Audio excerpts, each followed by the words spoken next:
Assalamualaikum warahmatullahi wabarakatuh. Perkenalkan, nama saya Fernita Anida Eka Putri, NIM O1A12084 dari kelas B. Di sini saya akan menjelaskan tentang metabolisme. Pertama, saya akan menjelaskan tentang glikolisis. Glikolisis berasal dari kata gliko yang berarti gula dan lisis yang berarti penguraian. Glikolisis merupakan proses penguraian gula 6 karbon menjadi 2 molekul asam pirufat berkarbon. Yang kedua itu glikogenolisis. Glikogenolisis merupakan keadaan di mana kadar gula darah turun sehingga akan memacu hati untuk membebaskan glukosa dari pemecahan glikogen. Proses glikogenolisis dirangsang oleh hormon glukagon dan adrenalin. Yang ketiga itu glikogenesis. Glikogenesis adalah proses pengubahan glukosa menjadi glikogen saat konsumsi karbohidrat berlebihan sehingga intake karbohidrat melimpah, sedangkan pembongkaran glukosa untuk sumber tenaga berkurang. Glikogenolisis diregulasi oleh insulin. Selanjutnya itu metabolisme. Metabolisme merupakan suatu variabel fisiologis penting di dalam tubuh di mana organisme mengatur proses-proses reaksi kimia dalam tubuh dengan memanfaatkan senyawa kimia dari sekitarnya untuk mempertahankan kelangsungan hidup. Yang kedua itu anabolisme. Anabolisme merupakan suatu proses sintesis senyawa sederhana menjadi molekul besar yang lebih kompleks dan dalam prosesnya ini membutuhkan energi. Yang ketiga itu katabolisme. Katabolisme adalah proses penguraian molekul kompleks menjadi molekul kecil dan dalam prosesnya melepaskan energi. Selanjutnya, saya akan menjelaskan tentang metabolisme glukosa secara aerob dan anaerob. Untuk dapat menghasilkan energi, proses metabolisme glukosa akan berlangsung melalui dua mekanisme utama, yaitu aerob dan anaerob. Aerob menggunakan enzim sebagai katalis di dalam mitokondria dengan kehadiran oksigen, sedangkan anaerob berlangsung dalam sitoplasma. Yang pertama itu proses glikolisis. Tahap awal metabolisme konversi glukosa menjadi energi dalam tubuh berlangsung secara anaerobik melalui proses yang dinamakan glikolisis. Pada proses glikolisis, satu molekul glukosa yang memiliki 6 atom karbon pada rantainya akan terpecah menjadi produk akhir berupa 2 molekul pirufat yang memiliki 3 atom karbon. Proses ini berjalan melalui beberapa tahapan reaksi yang disertai dengan terbentuknya beberapa senyawa seperti glukosa 6-fosfat dan fruktosa 6-fosfat.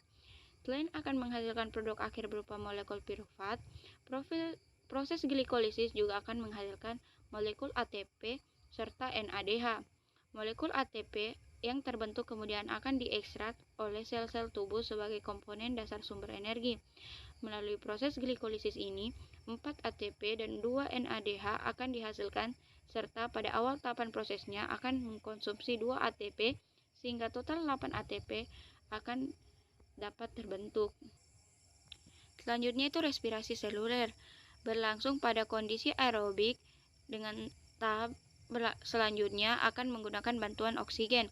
Bila oksigen tidak tersedia, maka molekul pirufat hasil proses glikolisis akan terkonversi menjadi asam laktat. Dalam kondisi aerobik, pirufat hasil glikolisis akan teroksidasi menjadi produk akhir berupa H2O dan CO2 dalam tahapan yang dinamakan respirasi seluler. Proses ini terbagi menjadi 3 tahap, yaitu produksi asetil-CoA, proses oksidasi asetil-CoA, dan siklus asam sitrat serta rantai transfer elektron. Tahap kedua yaitu siklus asam sitrat merupakan pusat dari seluruh aktivitas metabolisme tubuh. Siklus ini tidak hanya digunakan untuk memproses karbohidrat, namun juga untuk memproses molekul lain seperti protein dan lemak. Selanjutnya itu siklus Krebs. Sebelum masuk ke siklus asam sitrat, molekul pirufat akan teroksidasi terlebih dahulu menjadi asetil-CoA dan CO2. Proses ini berjalan dengan bantuan multi-enzim pirufat dehidrogenase kompleks melalui 5 urutan reaksi yang melibatkan 3 jenis enzim serta 5 jenis koenzim. 3 jenis koenzim yang terlibat dalam reaksi ini adalah enzim pirufat dehidrogenase, dihidrolipoli-transeketilase, dan dihidrolipoli-dehidrogenase. Sedangkan koenzim yang terlibat adalah TPP, NAD+, FAD, CoA, dan lipoat. Dari gambar di atas, kita dapat melihat bahwa proses konversi pirufat tidak hanya menghasilkan CO2 dan asetil-CoA, namun juga akan menghasilkan produk samping berupa NADH yang berenergi ekuivalen dengan 3 ATP. Molekul asetil-CoA yang merupakan proses akhir dari konversi piruvat kemudian akan masuk dalam siklus asam sitrat. Proses konversi yang terjadi pada siklus asam sitrat berlangsung secara aerobik dengan bantuan 8 jenis enzim. Inti dari proses yang terjadi pada siklus ini adalah untuk mengubah 2 atom CO2, membebaskan koenzim A, serta memindahkan energi yang dihasilkan pada siklus ini ke dalam senyawa NADH, FADH2, dan GTP. Dari persamaan reaksi, dapat terlihat bahwa satu putaran siklus ini akan menghasilkan NADH dan FADH2. Untuk melanjutkan proses metabolisme energi, kedua molekul ini akan diproses kembali secara aerobik di dalam membran sel mitokondria melalui proses rantai transport elektron untuk menghasilkan produk akhir berupa ATP dan air. Rantai transport elektron. Proses konversi molekul FADH2 dan NADH yang dihasilkan dalam siklus asam sitrat menjadi energi dikenal sebagai proses fosforilasi oksidatif atau juga rantai transport elektron. Dalam proses ini, elektron-elektron yang terkandung dalam molekul NADH dan FADH2 akan dipindahkan ke dalam aseptor utama yaitu O2. Pada akhir tahapan ini, elektron yang terdapat dalam molekul NADH akan mampu untuk menghasilkan 3 buah molekul ATP. Sedangkan elektron yang ada dalam molekul FADH2 akan menghasilkan 2 buah molekul ATP. Secara umum, proses metabolisme secara aerobik akan mampu untuk menghasilkan energi yang lebih besar dibandingkan dengan proses secara anaerobik. Dalam proses metabolisme secara aerobik, ATP akan terbentuk sebanyak 36 buah, sedangkan proses anaerobik hanya akan menghasilkan 2 buah ATP. Ikatan yang terdapat dalam molekul ATP ini akan mampu untuk menghasilkan energi sebesar 7,3 kilokalor per molnya. Selanjutnya saya akan menjelaskan tentang hubungan metabolisme karbohidrat dan metabolisme lipid. Jalur metabolisme lipid berhubungan erat dengan jalur metabolisme karbohidrat, gliserol, diubah menjadi perantara glikolisis, sementara asam lemak mengalami oksidasi beta untuk menghasilkan asetil-CoA. Setiap putaran beta oksidasi menghilangkan 2 rantai karbon asam lemak, melepaskan 1 asetil-CoA yang kemudian dapat dioksidasi dalam siklus asam sitrat. Beta oksidasi juga menghasilkan beberapa molekul berenergi tinggi yang diumpatkan langsung ke sistem transport elektron. Lemak menghasilkan lebih banyak energi persatuan massa daripada karbohidrat. Ketika asetil-CoA diproduksi secara berlebihan, ia dialihkan untuk membuat badan keton. Selama kelaparan glukosa, badan keton merupakan sumber bahan bakar penting terutama untuk otak.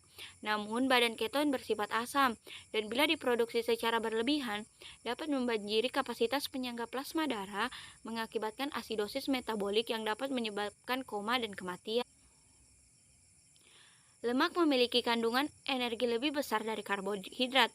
Hal ini berasal dari perbedaan struktur dan unsur penyusun molekul lemak dan karbohidrat yang berakibat pada perbedaan jumlah oksidasi yang terjadi ketika lemak dan karbohidrat dicerna dan diubah menjadi karbon dioksida dan uap air. Lemak butuh lebih banyak oksidasi saat dicerna daripada karbohidrat karena bentuk, struktur, dan unsur penyusunnya. Umumnya, pada karbohidrat, sudah ada 1 atom oksigen dan 1 atom hidrogen untuk setiap atom karbon, sehingga saat proses oksidasi, setiap atom karbon hanya membutuhkan 1 oksigen lagi, dan setiap atom hidrogen juga membutuhkan 1 oksigen lagi. Namun pada lemak, hampir setiap atom karbon hanya memiliki 1 atom hidrogen saja, sehingga dalam proses oksidasi molekul lemak membutuhkan 2 oksigen untuk setiap atom karbon dan atom hidrogen masih membutuhkan 1 oksigen lagi.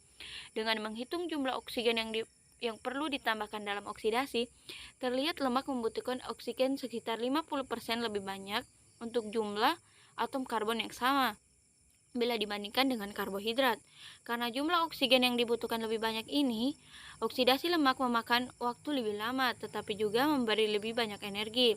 Ini karena pada setiap proses oksidasi terjadi pelepasan energi, sehingga semakin banyak oksidasi, semakin banyak pula energi dihasilkan. Umumnya, lemak menghasilkan energi sekitar 9 kilokalori per gram dan karbohidrat memberikan sekitar 4 kilokalori per gram. Selanjutnya saya akan menjelaskan tentang gangguan terkait metabolisme, yaitu Di sini saya akan menjelaskan tentang diabetes mellitus. Diabetes mellitus adalah penyakit multifaktorial yang ditandai dengan sindrom hiperglikemia kronis dan gangguan metabolisme karbohidrat, lemak, serta protein yang disebabkan insufisiensi sekresi insulin ataupun aktivitas endogen insulin atau keduanya. Hiperglikemia yang tidak terkontrol juga dapat menimbulkan banyak penyakit komplikasi seperti neuropati, stroke, penyakit pembuluh darah perifer. Gejala diabetes mellitus dibedakan menjadi akut dan kronik. Gejala akut diabetes mellitus yaitu poliphagia atau banyak makan, polidipsia atau banyak minum, poliuria atau banyak kencing, sering kencing di malam hari, nafsu makan bertambah namun berat badan turun dan cepat, dan mudah lelah. Gejala kronik diabetes mellitus yaitu kesemutan, kulit terasa panas atau seperti tertusuk jarum, rasa kebas di kulit, kram, kelelahan, mudah mengantuk, pandangan mulai kabur, gigi mudah goyah dan mudah lepas, kemampuan seksual menurun, bahkan pada pria bisa menjadi impotensi. Pada ibu hamil sering terjadi keguguran atau kematian janin dalam kandungan atau dengan bayi berat lahir lebih dari 4 kg. Di sini saya akan menjelaskan tentang penata laksanaan diabetes mellitus. Yang pertama itu diet. Prinsip pengaturan makanan pada penyandang diabetes hampir sama dengan anjuran makan untuk masyarakat umum, yaitu makanan yang seimbang dan sesuai dengan kebutuhan kalori dan zat gizi masing-masing individu. Yang kedua itu exercise. Dianjurkan latihan secara teratur 3-4 kali seminggu selama kurang lebih 30 menit yang sifatnya sesuai dengan continuous rhythmical interval progressive endurance training sesuai dengan kemampuan pasien. Ketiga itu obat.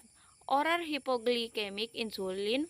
Jika pasien telah melakukan pengaturan makan dan latihan fisik tetapi tidak berhasil mengendalikan kadar gula darah, maka dipertimbangkan pemakaian obat hipoglikemik.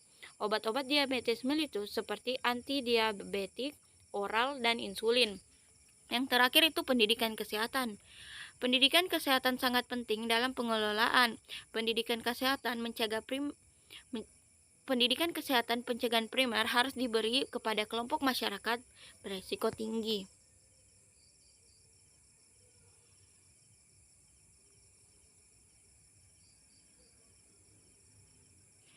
Baik, saya rasa itu saja dari saya. Lebih dan kurangnya mohon dimaafkan. Wabillahi taufiq wal hidayah. Wassalamualaikum warahmatullahi wabarakatuh.